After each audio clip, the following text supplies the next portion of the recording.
I think we have to improve our communication for sure. How many of you read the bulletin when it's sent to you by email, the NCMS bulletin? So not many more people open that email either. So I really don't know what the answer is, but I can tell you, getting people to drive to the meeting once a year is also less than ideal. So, you know, I'm hoping that if 12,000 people have the opportunity to vote, participate in an election, we'll have a few more people visiting the website by the secure portal. And if they don't want to do that, they can get a ballot. I just have a comment. I don't really have a problem, frankly, with the change. And so I think it's probably a good idea. It certainly stresses the importance of you on the nominating committee to nominate the right people. And so it won't be nepotistic, or however you say that.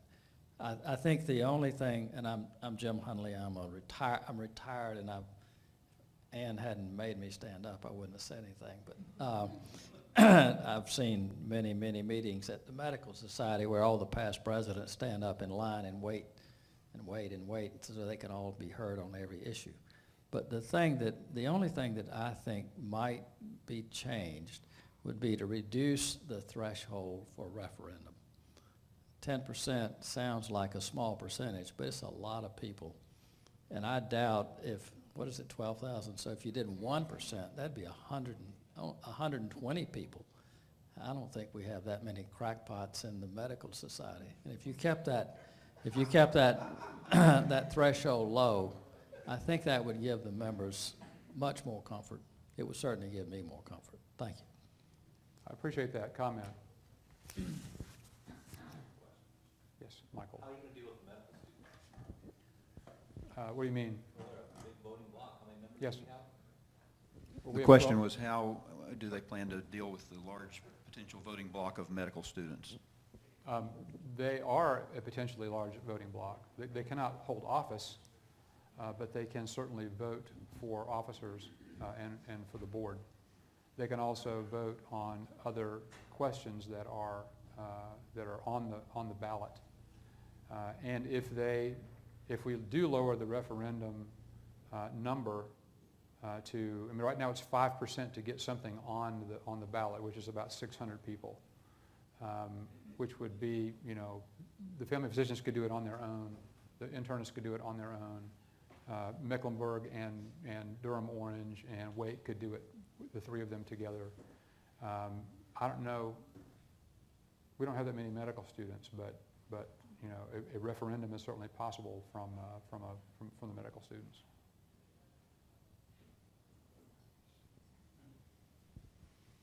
How about for like voting on the board, stuff like that? I think theoretically. Well, the qualifications for officers are, I believe, being an active voting member, being an active member for 3 years. So. And what were I guess they could vote themselves into a bylaws change and then they could be officers, perhaps. But what was the deal with the quorum for certain votes? Was it just elections that had the reduced quorums, or there was no quorum for some class of election? Under the right? proposal, there is an officer can be elected by a majority of the votes cast. A referendum can only pass if there is a quorum of 10% of people voting. So in this case, there have to be 1,200 people voting for a referendum to pass. Right. Which is like a factor of 10 more than we require now.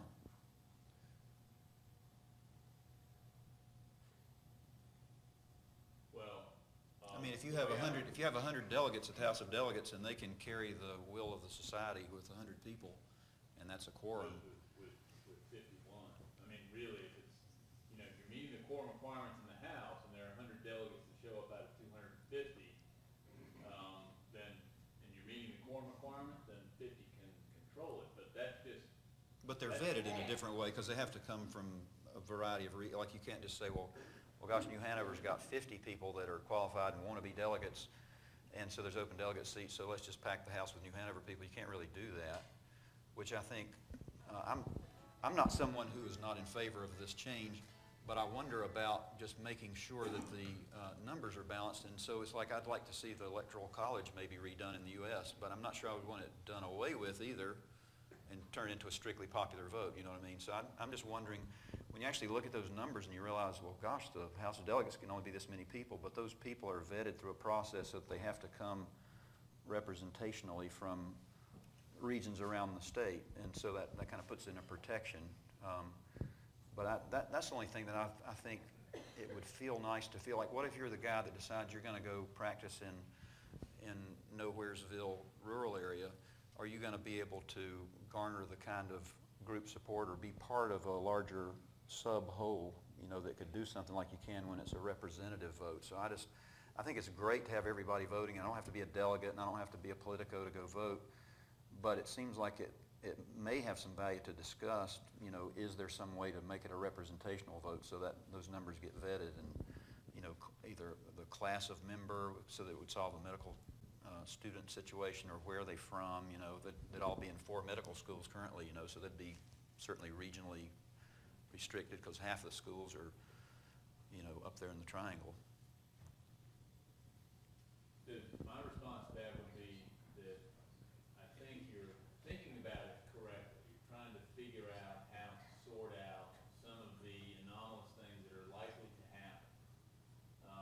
But that falls in the category of, you know, sort of sanding off the rough edges once we get some experience under this new system, if it is ultimately approved by the House, because we can't, you know, we're not in a situation now that is free from manipulation and anomaly. We've got that now.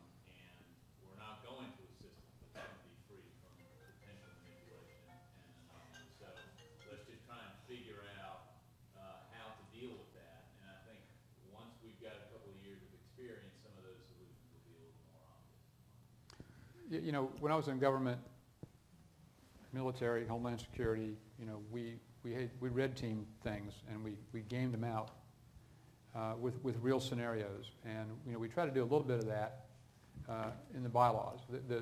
The biggest, the staff person who is the major league red team spokesperson against anomalies occurring is Steve Keene, and we had spirited conversations about how you prevent rogues from disrupting the business of the society that, you know, in its attempt to serve all members of all specialties and all parts of the state. And, you know, frankly, I would challenge the notion a little bit, Darrell, that the delegates are vetted. It's basically anybody who raises his hand and wants to go from almost any component of society in the state is who shows up.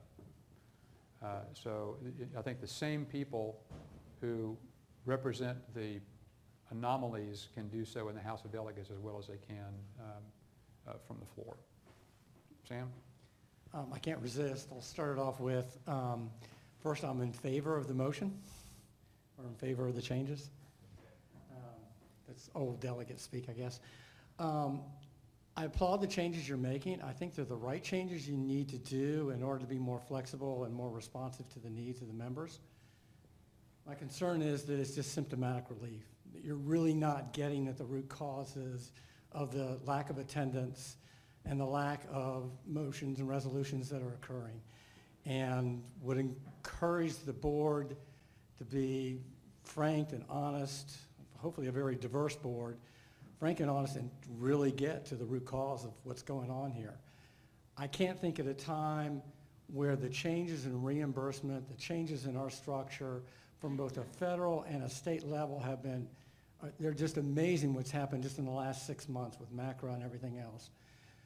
We all should be scared to hell, and we're just tired, as I think it sort of turns out to. I don't know other reasons for other people having the apathy that's there, but you would think this room would be filled given what's going on at the current time. We've got to get at that. Thank you. It's a huge challenge. I mean, you know, I'm not so sure I came home right after Katrina. I joined Homeland Security on day after Labor Day, 2005. Katrina had just happened. The president had just read John Barry's book on the great influenza, and all of a sudden, you know, we're spending $7.1 billion on pandemic preparedness. And I came home and played golf with my buddies on Saturday morning, you know, get my whole foursome together, and I was late. I got out there, they were already on the second tee, and I got out there and I'm like, man, you had no idea. I had to talk to this guy and this guy and this guy and this guy and this guy. My buddy Edward says, look, I'm a lawyer. I do real estate. Dorian here does family law. Ples is a psychiatrist. You do Homeland Security, okay? You just take care of it. We trust that you're going to take care of it, and don't talk about it. And in some ways, that's sort of how I feel about the board of the Medical Society. People are busy. They need to have their interests taken care of, and the board is motivated by that and that alone. And yet, you know, I would hate to characterize it as apathy, because they trust that things are being done on their behalf and they're paying their dues, and they just, you know, they want them done. On the other hand, you know, is it a good sign that nobody is raising their hand and saying, hey, we want to volunteer to be on the board of directors, we want to volunteer to be on the nominating committee, we want to volunteer to be on the PAC board, or is it a sign of something negative? I'm not really sure. The membership numbers are fairly robust. They're very steady. People like the health plan. They like the fact that we have a lobbying team that is all over every single issue of particularly of economic importance to the physicians of the state, and other more socially driven issues. So I'm not sure how to characterize it, but you know, we're absolutely aware that we don't want to lose one single member to controversy or anything else that goes along. But someone mentioned House of Delegates. Part of this is the cost benefit. So we spend about $120,000 or so, $150,000 on the House of Delegates, and the bang for the policy bang for the buck, it just has not been there. So I think that's one reason for the original driver for the consideration. We've got a couple of questions. He had the mic first, I think, and Sorry. do want to be respectful of everyone's time. We're going to try to wrap up. You can stay and talk as long as they can stay, but we'll try to close down officially 8:30, which is 10 minutes, so you don't think how long is this going to drag on. I don't know what that feels like, but excellent discussion, sir. I'm Ron Demas, and Hello, Ron. I've been in medicine for many years. And I was thinking, you know, I was a member of the AMA probably for 30 years, the Medical Society, the State Society for 30 years, the local society in Charlotte 30 years. I've been here 10 years, and I've only recently joined the local organization. And the thought occurred to me as we're talking here, well, what is the clear mission? I need some clarity on what is the mission of the Medical Society, as well as the local society, as well as the AMA. As an older physician, I think many of us have come to the conclusion, they're worthwhile, but we were loyal to them, but what have they really accomplished for us? Maybe you need to blow your horn a little louder and let us know, because it's not very clear sometimes. We feel like we're just victims of the politics of the day, and that's discouraging. And I think if you have a real issue, you would have a full house here today, but no one is aware of any issue that you're fighting for, or that we should get interested in and behind you and support it. So that's why they're not here. And I just came to find out, well, what are you talking about? What are you concerned about? And I haven't heard anything except that you want to be better organized. Organized for what? What are you trying to accomplish? Well, that's a different discussion. And we're here to talk about governance. I'm sure that Dr. Moulton, past president, Steve Keene, the guy who has been arguing Medicaid reform all day long today, and hopped in my car at 4:30 so we could beat it over here, can fill your ears ad nauseum over the legislative team, the hand holding, the work that they do both on the regulatory side and on the legislative side, and that really you know, the purpose of the medical society is to serve all physicians and make sure that they are in a good shape to take care of the people of the state. That's it. How's that different from the medical board then? The medical board is a regulatory, can you turn that down a little bit? Regulatory board is medical board is a regulatory board that makes sure that people are fit to practice medicine. That's not what the medical society does. People hate it when we say this, but we're effectively a trade organization.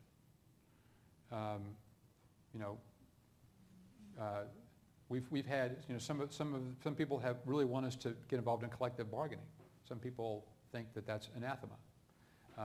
But whatever it takes to represent the interests of the doctors in the state so they can take care of patients is what the medical society is about. Dr. Moulton, do you have anything you want to add to that? No, that's a whole nother discussion. This is really for the changes in the constitutional bylaws, and that's a whole other discussion because from tort reform things we've done over the years, there's just a litany of things the medical society's doing right now. Bow tie minutes, I don't know if you guys ever get those now. Chip Baggett, he keeps you informed legislatively what's going on. But you do have to open the email. Yeah, I would say that your lack of knowledge of what they do is not from the medical society not doing things, it's from your inattentiveness that the medical society has done, with all due respect, sir. And can I just add one comment, short comment to that, and that is that the connection between what we do for you, or try to do for you, and the governance is that what we have been talking about tonight is how do we understand what it is you need us to do and want us to do. Right now, and for the last 165 years, you've had to sit down, write out a resolution according to the rules that you may never have heard about. You had to get your county or specialty society to support it and understand it, have them bring it to the House, have the House vote on it based on obscure rules, and you needed to know a whole litany of things that most doctors don't know about because they're busy practicing medicine. And so those things, while they were pretty cool 165 years ago and amounted to a very, very good, at the time, system for getting a representative group of doctors together to help decide issues, right now, for the doc who's in his or her practice trying to confront real problems with MACRA or quality measures or value-based systems of care that are brand new, nobody understands them, that doctor doesn't have real access to our House of Delegates except through a very arcane process. It would be really cool if you could sit down and tap out an email to our board of directors or to your regional board representative and say, this is happening to me and I want your help. Right now, if you do that, honestly, we try to deal with that stuff now, too. But we're chasing around the 6 resolutions that got filed at the House of Delegates last year, and you know what happened to every single one of those resolutions that got filed at the House of Delegates? The House referred them to the board. That's what they did with them. Every last one of them. So what we're trying to do is beef up the process that's available to every single dues-paying doctor in this organization who is experiencing an issue that is amenable to some type of remedy that we can provide, to sit down and let us know what it is, to come to our meeting and let us know, to knock down these barriers that served everybody well for a century, but in the last 10 or 15 years have become strikingly obvious to not function the way we all want them to function and have intended them to function. So we're trying to make it better and easier for you and others to tell us what to do. That's the connection between what we're talking about today and what we do as an organization. Well We said, have one more thanks. question with Dr. Prasad, with 2 more questions at least. Okay, Maybe well, 3. I have to say that I came tonight with an open mind to listen, to hear what the proposal might be. I've been to the House of Delegates. I understand about those weird resolutions and the weird people that make them. But I don't want to throw out the baby with the bathwater. And I think what you're hearing a lot of people talk about tonight is transparency. And they don't want to hear about 5% and 10%. They really want to see transparency in the process. I also think that what Dr. Spicer said was really important, that a culture change has happened without us really actively creating that culture change, where we've become disconnected from each other as physicians. We have hidden, not even in our specialty societies, but in our own individual practices and lives. You know, we are in a different era now. I mean, employed physicians maybe don't even feel like, well, what's the point of being involved in the medical society? Everything is decided for me. I have no voice. I have no power. So I guess if I'm going to draw a question out of this, if $150,000 is spent on the House of Delegates, what's going to be done with that money? Because I feel like that could be put into different constructive avenues to help mold the future culture of physicians in this state. You know, for example, one strange day many years ago, I saw something in the American College of Physicians publication, and I responded to it. And the next thing I know, they had paid for me to go to this quality meeting somewhere in Philadelphia. And then the next thing I knew, I got involved in some quality measures, teaching. They funded it. They were able to take me away from my practice to participate in that process. So I think that there are a lot of physicians who can't afford to participate. So that's one thing. And if the House of Delegates is going away, I would like to see transparency, and I want to know where that $150,000 is going to go to, because I think there are good ways to spend that money. Dr. Allen? And I agree mostly with what Kavita just said. Thank you guys for being here. My question is, I really think that, well, I should just comment really. I think it can be successful, but it's going to take a lot of work on the medical society staff's part and the board's part. I'm not sure that I think having one regional representative in 4 regions is adequate. I do not think that maybe Dr. Cunningham has been down here once, maybe in the past 5 years, to speak with us. I think the outreach component of whomever your representatives are going to be on the board is going to have to be tremendous.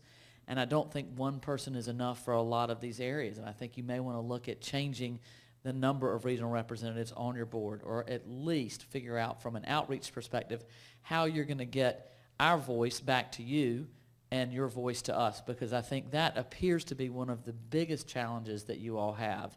And I say you all, it's really us, but most of us do not feel empowered in any way, shape, or form. That is not the medical society's fault. That's the cultural fault and the cultural problem of where we are right now.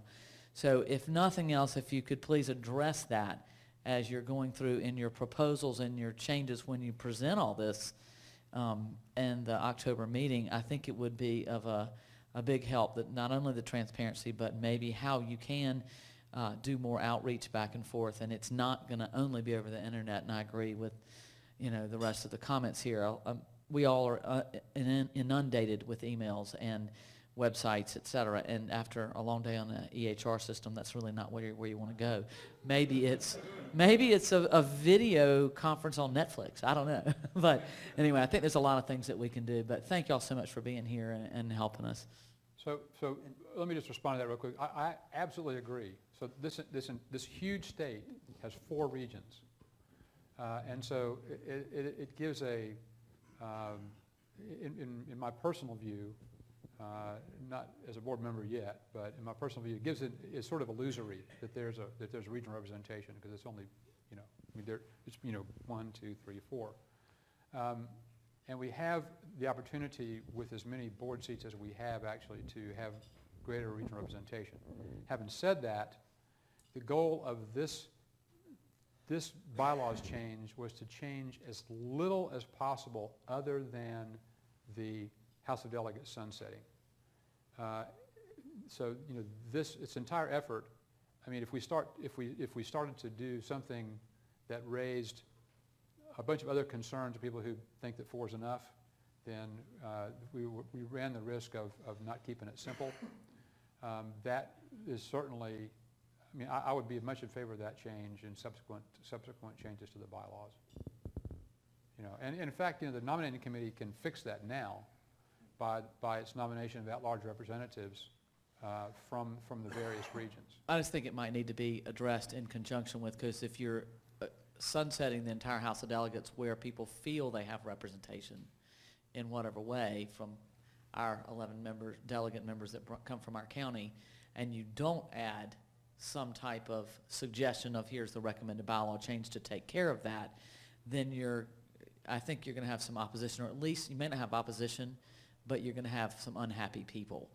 And I think at least consider it as you're going forward, but maybe take it into consideration enough in discussion now. So, Had one more comment by Dr. McCabe, immediate past Dr. president of our thing. Yeah, Dr. McCabe, I'll Dr. echo McCabe. what Dr. Hester, as past president, I just would like to thank you all for being here, but also just to say the purpose of our local medical society is to support the members of this society.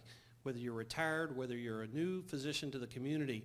I can remember being introduced here the very first time by my senior partner. He said, we come to the medical society. So I encourage you all, the purpose is to support those that are in this community. Bonnie Brown gets great messages. Your emails are coming to Bonnie. Bonnie is relaying them on to us. I think Bonnie is our executive director that does a wonderful job in trying to improve the communication. But the communication comes back to the day that Neil Musselwhite asked me to come to be a part of this medical society and be a part of a membership. And it was a mouth-to-mouth communication. It wasn't an email. And I guess one of my biggest concerns, and what I'd like to see happen this year, is to ask somebody else to come and join this membership, to be a part of it, and to have a voice at a table having a meal rather than over an email or a text message. I just can't say it enough. I still think it's the word of mouth that brings people in here, the people that were called tonight to come. And I think I have the greatest admiration for the people that are here that are past presidents, past members. But the purpose is to serve you, whatever capacity that is, whether you're selling your practice, gaining a member, want a member, go to Bonnie. Bonnie is a great resource for anything you want to do. And if you want to change what we do, I think you've got to talk to each other. You can't do it over an email. You can't do it in text. So I thank you all for being here face-to-face with us tonight. I think this, well said. Can't say enough how much we appreciate you guys coming. I'm very, very appreciative of the folks that have come and had some spirited comments. And really, this is a impetus to go home and think about what's what. Think about what our delegation should bring forward. I hope it's been helpful to you guys. My interest in this was not any kind of the board this and we that at all, rather as a coming together, you know, we're all together in this, and I think it's great that we're talking about it, because otherwise you just roll on and do the same thing and never move forward. And I do feel like the medical society at the state level is that, you know, if I had to have one or the other, I'd have to stick with my National Specialty Society because it's so specific to what I do. But immediately behind that, certainly more than the national organizations, the State Medical Society is the single body that I feel like is going to kind of look out for my interest, and they're doing a good job. You guys are doing a good job, and I always feel like when the people that are the core group start talking, I feel like they know what they're talking about, and I really appreciate what they have to say, what you guys have to say. And I think it's a heavy load you're carrying right now to think, what can I put in place that's going to work 15 years from now? Because as suboptimal as it may be, gosh, that system did last for how many tens of decades, so it's a good thing. But thank you so much for being here. Thank you, everybody.